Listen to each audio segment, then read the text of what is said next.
Hello guys, welcome to our channel. और इस video में हम सीखने वाले हैं मोलैलिटी यानी कि मोललता क्या होता है। तो आइए सीखते हैं। अब ये सीखने से पहले हम सीखेंगे यहाँ पर कि सॉल्यूशन कैसे बनता है। तो सपोज आपने यहाँ पर एक बीकर लिया है और इसके अंदर एक लिक्विड लिया है, ठीक है। इस लिक्विड को हम बोलते हैं सॉल्वेंट, जो कि ज़्यादा अमाउंट में लिया जाता है। इसके अंदर कोई ना कोई सब्सटेंस हम यहाँ पर घोल देते हैं, उससे कहा जाता है सोल्यूट, ठीक है। जो सोल्यूट होता है ये हमेशा कम अमाउंट में होता है, जो सॉल्वेंट होता है वो हमेशा क्या होता है, ज़्यादा अमाउंट में लिया जाता है। ट्रिक से याद रख सकते हैं कि जिसकी स्पेलिंग छोटी है वो कम अमाउंट में लेना है, जिसकी स्पेलिंग बड़ी है वो ज़्यादा अमाउंट में यहाँ पर हमें लेना है। जब सोल्यूट को सॉल्वेंट के अंदर यहाँ पर घोला जाता है यानी डिसॉल्व किया जाता है, तो बनकर क्या रेडी होता है, यहाँ पर हमारे पास सॉल्यूशन, ठीक है। अब ये तो हमने समझ लिया यहाँ पर कि सॉल्यूशन किस प्रकार से यहाँ पर बन रहा है। हमें तो सीखना है यहाँ पर कि मोलैलिटी क्या है।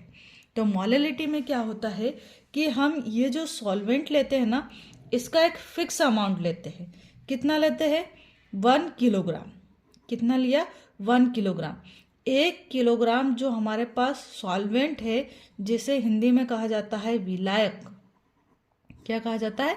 विलायक। तो 1 किलोग्राम विलायक के अंदर ये जो सॉल्यूट है, इसके कितने मोल्स हमने यहाँ पर डिसॉल्व किए हैं यानी कि घोले हैं, वही क्या कहलाएगी, इस सॉल्यूशन की मोललता कहलाएगी, है ना, यानी मोलैलिटी कहलाएगी।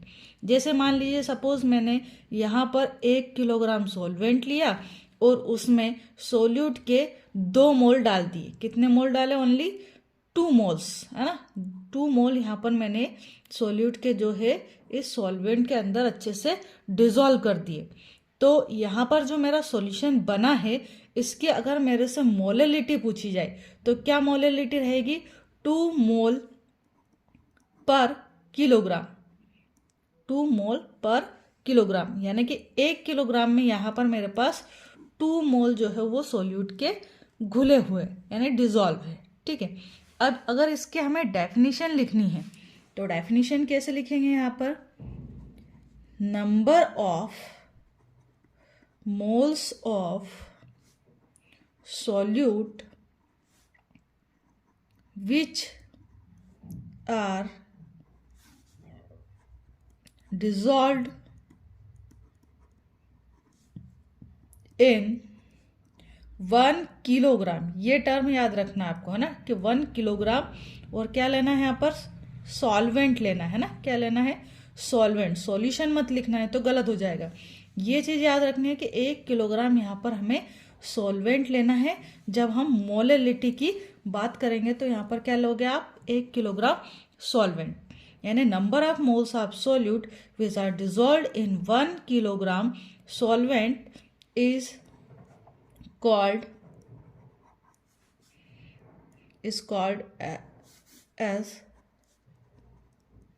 molality of the solution, ठीक है।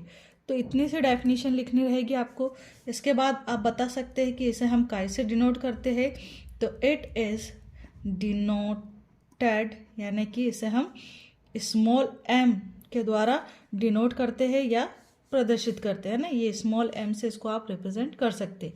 It is denoted by small m। अब इसका फॉर्मूला लिखना है आपको। फॉर्मूला बनाना है तो मोलैलिटी यानी स्मॉल m बराबर क्या हो जाएगा?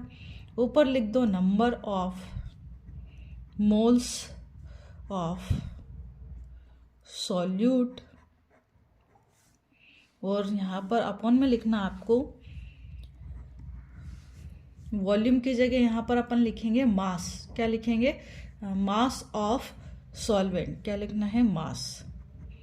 मास ऑफ सॉल्वेंट इन, किस में लिया था मास को हमने? किलोग्राम में, ठीक है। Mass of solvent in kilogram. और अगर इसको हम थोड़ा सा आगे बढ़ाए फॉर्मूले को, तो मोल्स जो है उसे हम कैसे लिखते हैं? मोल यानी कि एन से रिप्रेजेंट करते हैं नंबर ऑफ मोल्स को। तो n इज इक्वल्स टू, आपको पता है कि n इज इक्वल्स टू क्या होता है? W अपॉन में MW यानी कि यहाँ पर वेट अपॉन में मॉलिक्यूलर मास, या यूँ कहें मास अपॉन में मॉलिक्यूलर मास आ जाता है। तो यहाँ पर हम लिख देंगे W और स्मॉल m और यहाँ पर W मल्टीप्लाई 1000 और यहाँ पर मल्टीप्लाई W क्यों लिया? क्योंकि हमने यहाँ पर क्या लिया है, मास लिया है, किसका? सॉल्वेंट का। तो यहाँ पर ये जो आपका, सॉरी आपको दिख नहीं रहा था ना, ये देखिए स्मॉल m यानी कि मोलरिटी को रिप्रेजेंट करेगा, जो W अपॉन m है ये किसको रिप्रेजेंट कर रहा है? यहाँ पर नंबर ऑफ मोल्स को।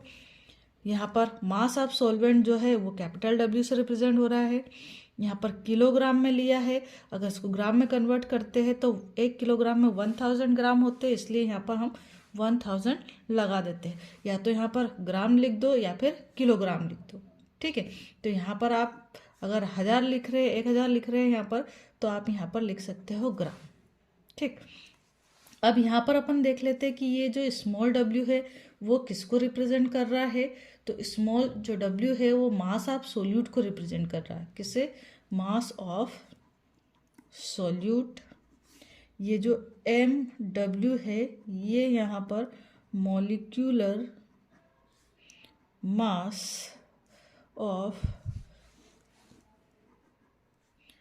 सॉल्यूट को रिप्रेजेंट करेगा, और जो W है कैपिटल W ये यहाँ पर मास ऑफ सॉल्वेंट को रिप्रेजेंट करेगा, ठीक है। तो इस टाइप से आपको यहाँ पर ये आंसर लिखना है ना। डेफिनेशन, इसके बाद ये एक फॉर्मूला, फिर ये दूसरा फॉर्मूला, और इस फॉर्मूले में जो जो आपने यहाँ पर टर्म्स यूज़ की है उनके फुल फॉर्म यहाँ पर राइट करोगे, ठीक है। इतने में आपको इतना जो आंसर आप लिखोगे यहाँ से यहाँ तक, इसमें आपको 2 मार्क्स मिल जाएंगे, ठीक है। 2 या 3 मार्क्स का क्वेश्चन इस यूनिट से पूछा जाता है, और मोलरिटी एंड मोललिटी ये दोनों IMP क्वेश्चन है। तो आई होप आपको टॉपिक अच्छे से अंडरस्टैंड हुआ होगा। अगर अंडरस्टैंड हुआ है तो thank you so much, and channel को लाइक और सब्सक्राइब करना नहीं भूलिएगा। Thank you so much, bye.